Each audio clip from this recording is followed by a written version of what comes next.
सोचिए, आज जो ईरान और अमेरिका के बीच इतना बड़ा तनाव है, वो अचानक शुरू नहीं हुआ।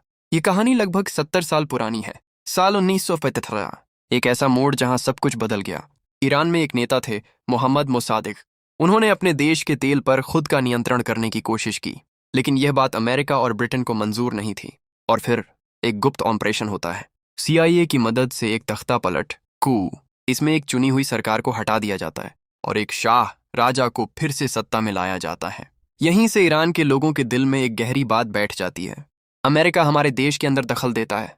यह सिर्फ राजनीति नहीं थी, यह भरोसा टूटने की शुरुआत थी। फिर आता है साल 1979, एक ऐसा साल जिसने ईरान की पहचान ही बदल दी। इस समय होती है आयरानियन रेवोल्यूशन। लोग सड़कों पर उतर आते हैं, शाह के खिलाफ और पश्चिमी प्रभाव के खिलाफ। और फिर एक नया सिस्टम आता है, इस्लामिक रिपब्लिक। यहीं से अमेरिका और ईरान के रिश्ते पूरी तरह बिगड़ जाते हैं। ईरान अमेरिका को ग्रेट सेटन कहने लगता है और अमेरिका ईरान को एक बड़ा खतरा मानने लगता है। फिर होता है एक और बड़ा घटनाक्रम, US embassy hostage crisis. Iran के लोग अमेरिकन एम्बेसी पर कब्जा कर लेते हैं और कई डिप्लोमैट्स को बंधक बना लेते हैं। यही वह पल था जब दोनों देशों के बीच की दुश्मनी खुलकर सामने आ गई। अब यह सिर्फ राजनीति नहीं रही, यह आइडियोलॉजी, पावर और ईगो की लड़ाई बन चुकी थी। आज का ईरान वर्सेस अमेरिका कॉन्फ्लिक्ट सिर्फ इतिहास नहीं है, यह आज की दुनिया का सबसे खतरनाक तनाव है। सबसे बड़ा मुद्दा क्या है? ईरान का न्यूक्लियर प्रोग्राम। अमेरिका और उसके साथी देशों को डर है कि ईरान न्यूक्लियर वेपन्स बना सकता है। इसी वजह से उस पर इकोनॉमिक सैंक्शंस लगाए गए, उसकी इकोनॉमी को दबाने की कोशिश की गई। दूसरी तरफ ईरान का कहना है, यह हमारा हक है। इसके साथ साथ मिडिल ईस्ट में प्रॉक्सी वॉर्स भी चलती रही, जहां ईरान कुछ ग्रुप्स को सपोर्ट करता है और अमेरिका अपने एलाइज को। और फिर हालात और बिगड़ते जाते हैं। एयर स्ट्राइक्स, मिसाइल अटैक्स, जवाबी हमले। कुछ घटनाओं में अमेरिका ने ईरान के टारगेट्स पर हमला किया और ईरान ने जवाब में मिसाइल्स और ड्रोन्स से हमला किया। अब यह सिर्फ टेंशन नहीं रहा, यह सीधा टकराव बन चुका है। ईरान और अमेरिका के बीच यह संघर्ष एक दिन में शुरू नहीं हुआ, यह एक लंबी चेन है।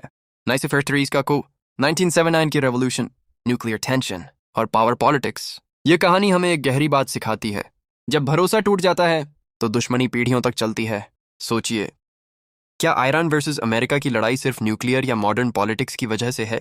नहीं, इसकी जड़ कहीं ज्यादा गहरी है। साल 1950, कोल्ड वॉर का दौर। दुनिया दो हिस्सों में बंटी हुई थी, America versus Soviet union. Iran में एक नेता थे, मोहम्मद मोसादेक।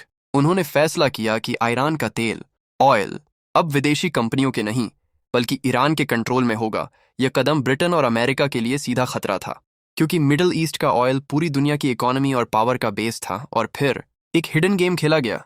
CIA और ब्रिटिश इंटेलिजेंस ने मिलकर एक कू करवाया, मोसदेज को हटा दिया गया और शाह प्रो वेस्ट किंग को पावर में बैठा दिया गया। हिस्ट्री प्लव 1 यहीं से पहली दरार पड़ी। ईरान के लोगों ने इसे क्या समझा? हमारे देश को कंट्रोल किया गया। ये सिर्फ पॉलिटिक्स नहीं थी, ये इंसल्ट थी, आइडेंटिटी पर हमला था। और यही सीड था फ्यूचर वॉर का। साल 1979, वो साल जिसने सब कुछ बदल दिया। लोग सड़कों पर उतर आए, शाह के खिलाफ, अमेरिका के इन्फ्लुएंस के खिलाफ। क्यों? शाह अथॉरिटेरियन था, लोगों की फ्रीडम कम थी और उसे अमेरिका का सपोर्ट मिला हुआ था। आखिरकार रेवोल्यूशन हो गई, शाह भाग गया और एक नया सिस्टम आया, इस्लामिक रिपब्लिक। लीडरशिप आई अयतुल्ला खोमेनी के पास। Encyclopedia Britannica. अब सोचिए, पहले ईरान अमेरिका का एलाई था, अब वही ईरान अमेरिका का बिगेस्ट एनिमी बन गया। और फिर हुआ वो इंसिडेंट जिसने आग में तेल डाल दिया, US embassy hostage crisis. Iran के प्रोटेस्टर्स ने अमेरिकन एम्बेसी पर कब्जा कर लिया और 50+ डिप्लोमैट्स को महीनों तक बंधक बना लिया। यह सिर्फ एक घटना नहीं थी, यह एक मैसेज था, अब हम कंट्रोल नहीं होंगे। अमेरिका के लिए यह ह्यूमिलिएशन था, ईरान के लिए यह रिवेंज। और यहीं से दोनों देशों के बीच ओपन हेट्रेड शुरू हो गई।